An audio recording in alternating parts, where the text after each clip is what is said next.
সামিজ helpful চেনেলটোলৈ আপোনালোক সকলোকে মই স্বাগতম জনাইছোঁ।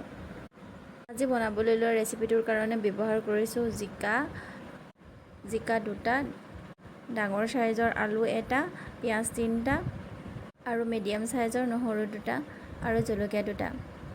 নহ'লে বলক ভিডিঅ'টো আৰম্ভ কৰোঁ। কেৰাহীত তেলখিনি প্ৰথমে মই গৰম হ'বলৈ দিলোঁ।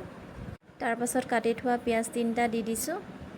সোণালী ৰং হোৱালৈকে মই ভাজি আছোঁ।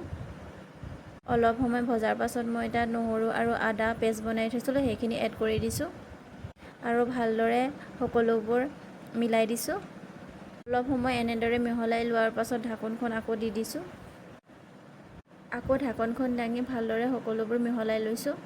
সোণালী ৰং হোৱালৈকে সকলোবোৰ ভাজি আছোঁ। তাৰপাছত কাটি থোৱা জিকাখিনি মই দি দিছোঁ। জিকাখিনি দিয়াৰ পাছত সকলোবোৰ আকৌ ভালদৰে এবাৰ দাখনেৰে মিহলাই দিছোঁ। ভালদৰে সকলোবোৰ মিহলাই লোৱাৰ পাছত আকৌ ঢাকনখনে গাপ দি দিছোঁ। সময় এনেদৰে ল' ফ্লেমত ভাজি আছোঁ। মিনিটমান ভাজি লোৱাৰ পাছত ঢাকনখন দাঙি চাই লৈছোঁ। তাৰপাছত মই সোৱাদ অনুসাৰে হালধি আৰু নিমখ এড কৰি দিছোঁ।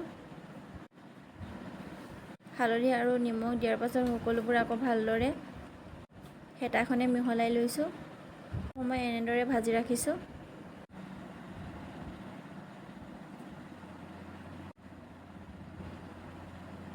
আৰু লগতে মই 2টা জলকীয়া এড কৰি দিছোঁ।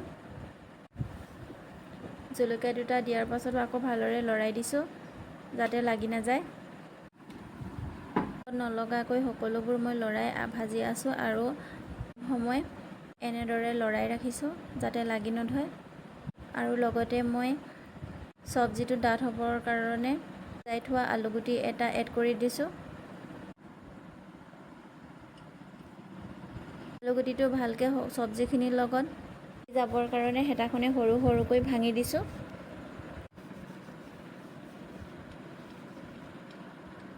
আৰু ভালদৰে সকলোবোৰ মিলি যাবলৈ লৰাই দিছোঁ। আকৌ ঢাকনখন দি অলপ সময়ৰ কাৰণে গাপ দি দিছোঁ যাতে সকলোবোৰ চব্জি ভালকৈ সিজি যায়।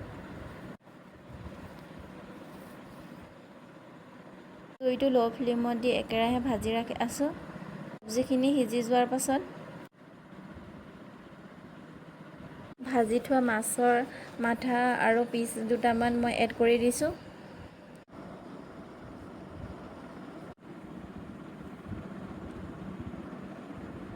সকলোবোৰ পাচলিৰ সৈতে মিলিবৰ কাৰণে আকৌ মই ভালদৰে লৰাই দিছোঁ।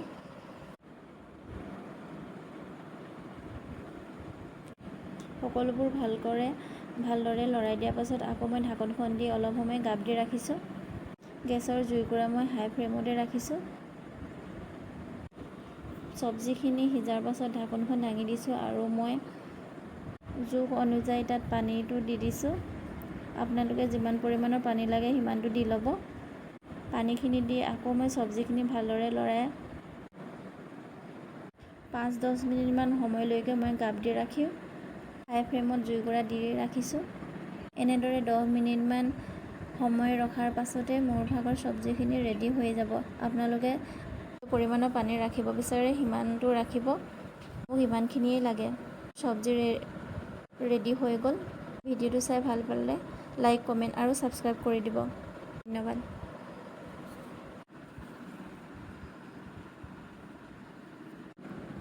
এয়া মই বনোৱা চব্জিটো। আজিলৈ ভিডিঅ'টো ইমানতে সামৰিছোঁ।